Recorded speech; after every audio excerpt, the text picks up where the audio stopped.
You're watching this because you have a high ticket info offer. You're probably making 30, 40, 50K a month. You want to scale to multiple six figures a month, and you're probably going to have to make your first hire sooner or later. Now, despite all the AI hype and, people claiming you can, make millions with only one employee, it's unlikely that this is the reality, especially if you have a high ticket info offer where your clients probably want to speak to an actual human and not just have everything AI automated. You're going to need to make a hire sooner or later. My name is Max Tornow. I currently have 45-ish employees in my main company. We're soon about to crack 1 million a month, hopefully very, very soon, maybe even by the time this video goes live. I've built 3 multiple 7-figure online coaching and consulting businesses, hired and fired literally over 200 people over the last 12-ish years. So I think I know what I'm talking about. And my current team is chef's kiss, mwah, full of A players. Sure, not everybody is, but most of them are, and I'm very, very happy about it. Now I'm going to show you how exactly you need to make your first hire in order for you to scale quickly, not be bothered a lot, make sure that you attract the right type of person, potentially even an A player in the about to become a full A player, and also make sure that you're not frustrated with continuously hiring, firing, and then kind of being stuck at the 30, 40, 50K a month mark like I see so many times. So I'm going to give you a couple waypointers here that really help you nail your first hire, and I'm going to share a little bit of our personal procedures that we've been using over all of my multiple 7-figure companies. That being said, lesson number 1, what type of position should I hire first? Usually it's someone that has nothing to do with directly bringing you in revenue. Why is that? Because most likely you're the one who's directly bringing you the revenue, which means you're probably the one who's chatting with prospects. You're probably the one who does your own sales calls. Now, a lot of people, they kind of chase down the shiny object syndrome of like, oh, if I only have a closer, they're closing nonstop and they're making all this money for me and I don't have to do anything anymore. Very rarely will that be the case, especially if you're at 30, 40, 50K a month. You're not going to attract A player talent as a closer, because if they're getting paid the industry standard of 10% commission, they're making only 5K a month. Any self-respectable A player closer is not going to want to make that kind of money. So you're already kind of stuck there with not getting someone that is on a high level. There is an exception to this. And that exception is if you're in a niche where you're making so much easy money that despite the fact that you know nothing about closing and you're really bad at it, you're still making 30, 40, 50K a month. If you would now get in a decent closer, they would probably already outclose you. But that is not the case for most people watching this, which means, generally speaking, as a rule of thumb, we will tell our own clients to replace themselves as a closer the very, very latest, which means your first type of positions are usually going to be either a sales assistant, someone who pre-qualifies your leads before they come to you, a DMer, a DM AI. That's the only thing where you're allowed to use AI for now, because DMing AIs, if they're good, they can absolutely crush it. So if you're stuck with all DMing, you might want to replace yourself with AI or a human being. Or what's most of the time the case, either a VA, a personal assistant, or a virtual assistant that handles a lot of the administrative tasks, a lot of the repetitive tasks, or it's going to be a coach or an assistant coach, someone who helps you with the delivery side of things. Why is that? Because, if you're charging $3,000, $4,000, $5,000 a month and, you're getting 10 to 20 new clients on board, this is where the system starts getting a lot of pressure. And if you're doing one-on-one coaching, this is usually where you're stuck with a lot of delivery side of things. And you're also stuck with a lot of questions that don't require you, aka the expert out of experts, to answer them, and they could be just answered, at least to a very vast degree, by someone that you're getting in and their sole job is to just support your clients. A great example of that is if you're doing one-on-one onboarding calls, and on the onboarding calls, you're explaining how your community works, where your clients can find the videos, where they can ask questions, how the live calls work, etc. Like, this does not require your expertise. This can be done by someone who just gets a script, they practice that script, they get an FAQ with all the frequently asked questions, and they know how to answer that. Now, that in and of itself already saves you 3, 4, 5, 10 hours a week, right? That's just an example of the first type of position that you will be wanting to cover initially. Now, the next big lesson, you're going to hate me for saying this, is actually what we call ABH. Always be hiring. A very, very huge mistake I see over and over again is that people at the 30, 40, 50K a month mark, they only hire when they need a position covered, which means you're going to find yourself in this perpetual cycle of, I need someone ASAP. Let me hire someone real quick because I really need that position covered, aka I'm going to hire out of scarcity. More about this in a second. So I'm just going to hire someone. Oh, they leave. Well, back to hiring, and it takes you again a couple of weeks till you find someone. The person you do find isn't really up to par. They work for a couple of months, then they leave again, and you're back at hiring, and so on and so forth. So you're continuously stuck. Every time you make some progress, you will fall back to baseline. That's where Always Be Hiring comes in. As much as that sucks, but you're gonna have to hire from now on until the end of time, all the time, which means you should always be talking to people. You should always be conducting interviews. Usually we say between 1 to 3 interviews per week of any positions that might come up in the future, even if you're not 100% hiring yet. You will have to do this until the end of time, or until you hire, until you're big enough to actually hire an HR person who just does this as their main job. So at our level right now, in any given month, we hire and fire, 4, 5, 10, 15 people, depending on how fast each and every team expands. So we just need someone full-time. They're just full-time finding people, full-time interviewing people, and then full-time bringing good candidates to me and or the other executives in my company. So at this level, I don't have to do a lot of the hiring myself anymore, but at your level, you're going to have to do this. But Max, hold on a second. So what do I tell these people, that there's actually no position open, but I still want to talk to them? Yes, that's actually what you're going to do. So the way this works is you're telling people, hey, look, I'm scaling fast. I'm in a process of, needing more and more people. I want to talk to as many candidates already beforehand. So I want to be transparent here. The position isn't open yet, but if you are still willing to talk to me, if you were a good fit, I'll put your name at the top of the list and you'll be the first one to reach out. I have never had a single person say no to this. Every single person who's looking for a good position is always going to say yes. And guess what? In an ideal scenario, the end goal of Always Be Hiring is that you, for the next foreseeable open positions, you always have at least 3 to 5 fresh, good, high quality candidates that you would love to hire, kind of like on the waiting bench, so to speak. Now, why do I say 3 to 5? Because if they're really good, if they're soon to be A players, already full-fledged A players, they're probably going to find something relatively quickly. So if you only have one person on the waiting bench, it's very likely that they will already have a job by the time you are open to hiring them. But if you have 3 to 5, 1 or 2 might not be available, but 1 is actually available. Or maybe that person has gotten another position, and then by the time you need to hire them, they already quit back of that position, or that company went bust or anything like that, and they are open again. So have, ideally, in an ideal scenario, 3 to 5 people on the waiting bench. Now, we're guilty of not always having that. You probably won't have that either all the time, but that's kind of like the ideal that you want to strive for. That way, whenever someone quits, whenever you have a new position open and you need to scale fast, you have people that you're in contact with and you can immediately get that guy or girl in. Now, the way I do this is I keep these folks warm all the time, which is something they really appreciate a lot, especially A players. And this is something you need to start learning, to start thinking in terms of like, what would an A player appreciate? I have so many A players on the waiting bench that I continuously give, just small updates. I'm not sharing like crazy, a non-disclosure type information with them, but I'm telling them, hey, we're doing well. Hey, we cracked another revenue month, a revenue record month. Hey, here's a channel that's growing. Oh, we're getting so and so many new clients, and just giving them a quick update, checking in with them. How are you doing? How are you feeling? How's the holidays treating you? Like things like that not only build a little bit of a personal relationship to them, but it also keeps them warm, and it communicates to them that you're a man or a woman of your word and that you're staying in touch with them and that you're keeping them updated. So by the time the position is open, that person can swoop in, is already excited, is bought into the mission of your company, and is ready to crush. Now, I've mentioned this before, you should never hire out of scarcity. So that's kind of what the Always Be Hiring framework helps you with. I get this. You want to scale fast. You don't want to, do the thing that you need to hire for yourself over and over again. And I get it. You're busy and you're burnt out and everything is chaotic. I get it. That's what entrepreneurship often feels like. But you can never allow that to have you overlook red flags and just hire someone just because you need that position covered. Every single time you're hiring out of that scarcity mindset, the person is going to turn out shit. And guess what? You're thinking you're saving time by just skipping talking to a lot of candidates and you're just hiring the first best person, even your gut feeling tells you no.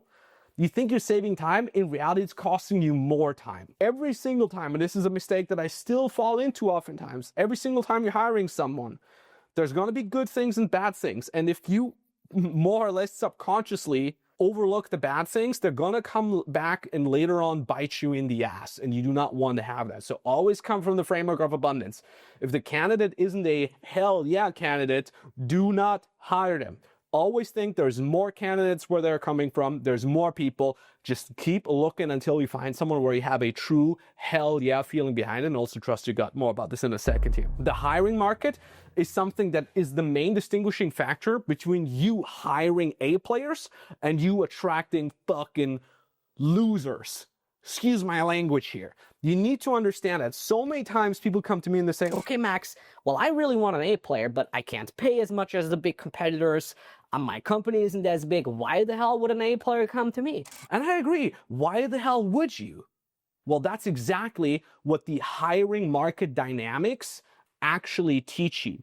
You need to understand that an A player is always kind of pinging their own worst, and they're looking for the best possible company that they can work with. Same as in the dating market, right? If you're like an overweight, balding, hygiene lacking person, you're probably not going to score a supermodel. But if you're working on yourself, you're reading books, you're getting a good haircut, you're showering, you're hitting the gym, like you can maximize what you got and you might still attract a supermodel. It's exactly the same when it comes to hiring A players. So what we started doing when we started hiring our first A players, we kind of looked at our situation and we said, what's the best things that we can actually do right now? And let's ignore the things we have no control over just yet. So for example, when we were making 100K a month and we needed an A player closer, well, of course, that person getting 10% commission is not going to make $30,000 commission like some of our closers are making now, because we're just not at that revenue level yet. So we cannot change that in the short term. But what we can change is how awesome our company culture is, how much we care about our clients, how strong we're trying to build our brand, how much training we're offering for people that are coming in, how much hand-holding they're getting, the internal training, the structure, the hiring process, the clear communication. There's so many things that other companies that are making much more money than us might not even have themselves. That is where we can stand out, right? I cannot make myself taller as a man, but I can work on myself and still make sure that I'm attractive enough for that supermodel. I hope you're getting this like strange dating analogy here, because it really hammers on the point. So you need to understand that try to play to your strengths and offer as much opportunities that A players might be looking for as possible. What are most A players looking for? Growth opportunities. They want a CEO or business owner that is not a fucking idiot, that is committed to growing, that does not want to just, rent a Lambo and flex with their stupid lifestyle in Dubai the moment they're making 20, 30K profit a month.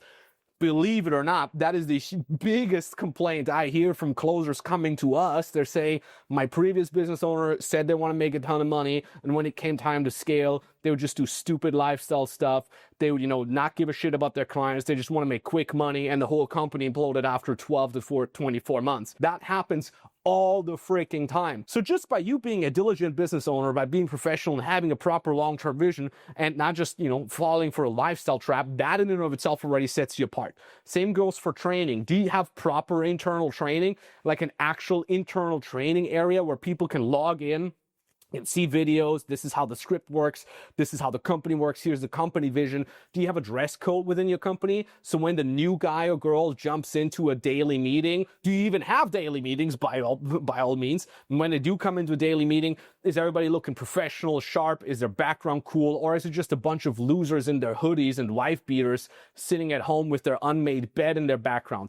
Every single thing like that counts. Is your communication on point? Do you respond quickly to them? Do you have proper contracts? There are so many things you can still do right that have nothing to do with how much you can pay people, that could still either attract A players or soon to be A players, what we call diamonds in the rough. So the summary of that point is, understand that there's a hiring market, and that the hiring market dynamics can play in your favor if you're making them play in your favor and if you're smart and diligent about that. Now let me talk about our exact hiring procedure, which I've kind of covered the macros. Now let's go into detail on the micros. Depending on what position that you want to hire, this hiring procedure might change a little bit, but in general, Every single position that we're looking for starts with a scorecard. You'd be surprised. I've had a friend of mine who's literally just got $100 million valuation for his software company. And he's like, we're looking for closers. And I'm like, cool, send me over a scorecard and I'll check in my network. And he's like, what's a scorecard? You'll be surprised how many people don't know what a scorecard is. A scorecard is basically a simple document where all the responsibilities of that position, the on-track earnings, the payout, the commission, the base pay, the internal training, the ramp-up phase, basically all the information about the position is in that scorecard. What you're looking for, what type of character traits, what happens when they sign up, what the contracts will look like, etc., etc. So this is usually a 2 to 3 page document. Really sit down and put it all on paper. This is important for you to start with already because it gives you an overview over what's the daily cadence of this person going to look like, what's the internal training of this person going to look like, who am I really looking for, who do I really want. So a lot of times this helps you, the business owner, already with the clarity in the first place. And the second thing the scorecard does is when you do have good candidates, you send them the damn scorecard already before you even have an interview with them. That way, they already know everything about the position, all the small nitty-gritty details, which saves you a lot of time when you're interviewing them because you don't have to repeat it all the time. And sometimes it even turns out that the position isn't 100% what they're looking for, and they say, oh, I actually checked, like, the availability times that you need from me. Like, I can't cover these, because I have a son or whatever. Thanks for your time. Therefore, you're saving yourself time, it's saving them a lot of time. And also, again, it's one of the things that A players will appreciate. They're like, wow, before I even have an interview with this person, I already know everything about the position. Here's the structure, here's all the info. I love how structured this company is. Because a lot of people have only experienced chaos in their previous positions. So that's a great one. Now I get it. You might think here, okay, but do I really want to give away all the information, right? What if I don't hire that person and then they talk shit about me because, whatever, they don't like the amount of pay, etc. Yeah, well, then you can omit certain information out of that scorecard. Although I never personally have admitted anything out of that scorecard. But if you say, you don't want to have the amount of pay public, just remove that, give a rough range in it, and then you can talk about those details in the actual call if you really have a good candidate with you. But ultimately, the base principle is the same. Have a scorecard both for you and the position that you want to hire for. The second thing is you want to communicate expectations upfront as much as possible. So that again means in the scorecard itself, like I want to tell them what the company culture looks like, what types of hours they're going to be subjected to, etc., etc. Like I'm trying to give as much information as possible beforehand, even potentially already via chat before I even hop on an interview, because I want to protect my time and I want to protect their time and I want to be honest and upfront. So this is kind of more like an overlapping concept that is important for the entire hiring procedure. I always over communicate and underhype the position. This is very, very key. I make the position sound much harder than it is because I do not want people to come in and them having different experience and then them saying like, okay, well, this is way worse than I expect. This is way more hardcore. I quit. And then after 2-3 months, you're again back to zero. And if you don't have people on the waiting bench, it costs you a significant amount of time. You don't want to end up in that position. I want people to be pleasantly surprised when they come in. And to be honest, again, it weeds out, fake A players that say they want to work hard, et cetera, et cetera. But by you underhyping the position and making it sound a little harder than it actually is, it already sifts out all the people that just want to have an easy life. And you do not want to have these types of folks in your company. Once you've communicated the expectations, once you've given them a scorecard, before you hop on an interview, you want to give them a test task. Like, I love test tasks because, again, I want to protect mine and their time. I do not want to hop on interviews with people that have not already shown that they can follow instructions and do a test task. Now, depending on the type of position, you might want to pay for that test task already or not. So, for example, if you're hiring a closer position, a good test task is to, hey, try to close for this objection, record yourself in a Loom video, and just kind of like go through the usual scheme that you would go through if person would give you XYZ objection. Now, for that, obviously, you don't have to pay because it's not a lot of work. However, if you say, for example, hire a videographer, you want them to edit the video, pay them to edit the damn frickin' video. You know how many times I've heard from videographers that they got in a test task,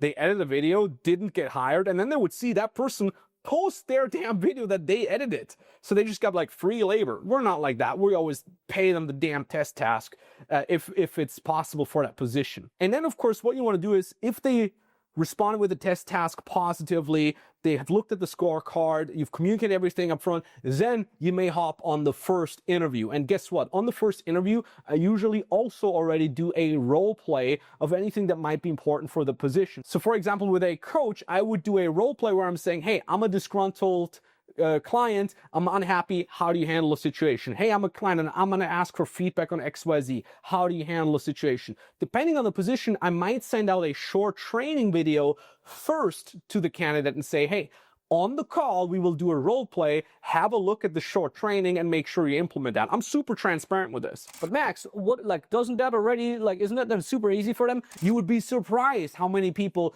get the training and still won't be able to implement that. These are, again, people that you immediately not want to talk to anymore. You do not want to have these people in your company. So it's a great way to kind of test on the interview whether or not they can prepare themselves and whether or not they're taking this seriously. Depending on the position, we might do more than one interview. What we've done a lot with sales positions is we would interview on the first interview, seeing how they would, close your fake objections. Then I would give them feedback on how you want them to handle that objection.